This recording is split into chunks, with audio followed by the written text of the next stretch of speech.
Hastamanu,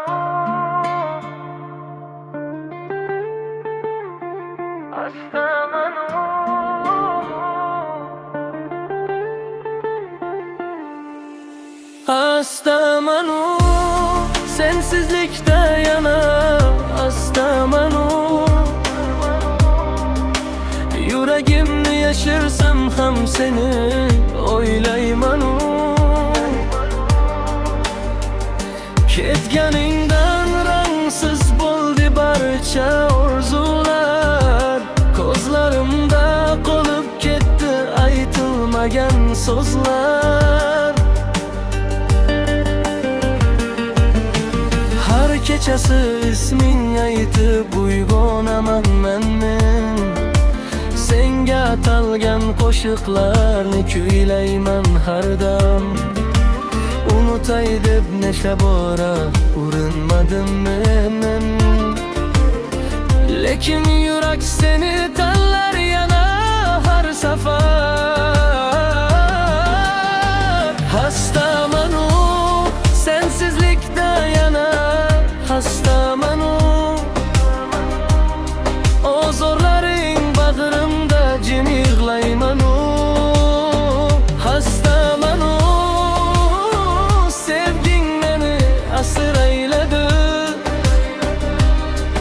Yuragimni ming bo'lakka bo'lib tashladi. Hastamanu, qaytgin endi kech bo'lmasidan. Muhabbatni yo'qotmaylik vaqt o'tmasidan. Bir bo'la kulib boq, dardlarim ham ketadi. Sensiz qolgan yuragim yana yashnaydi.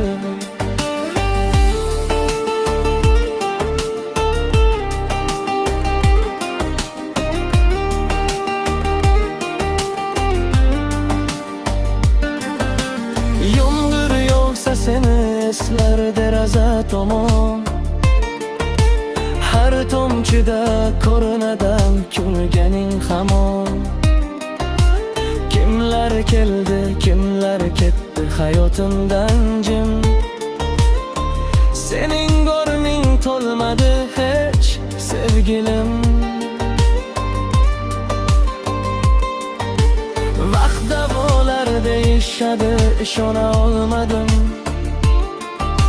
Seni unutish yo'liga hech bora bormadim. Sevgi shunchalar og'ir ekan endi angladim. Sensiz yashash qanchalik qiyinligin bildim. Hastamanu, sensizlikda yana hastamanu.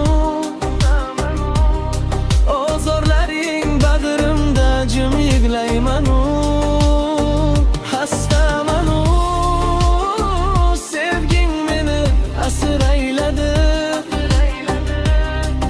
Yuragimni ming bo'lakka bo'lib tashladi. Hastamanu, qaytgin endi kech bo'lmasidan. Muhabbatni yo'qotmaylik vaqt o'tmasidan. Bir bora kulib boq, dardlarim ham ketadi. Sensiz qolgan yuragim yana yashnaydi. Agar bir kun qaytib kelsam, qo'llaringni tutaman. O'tgan alamlarni unutib seni yana sevaman. Yuragimning eshiklari faqat senga ochiqdir. Muhabbatim sonmagan, u hamon tirikdir. Hastamanu, sensizlikda yana hastamanu. Seni sevib yashayotgan bechoramanu. Hastamanu, taqdir bizni yana uchratsin. Sevgan qalblar ayriliqni endi unutib ketsin.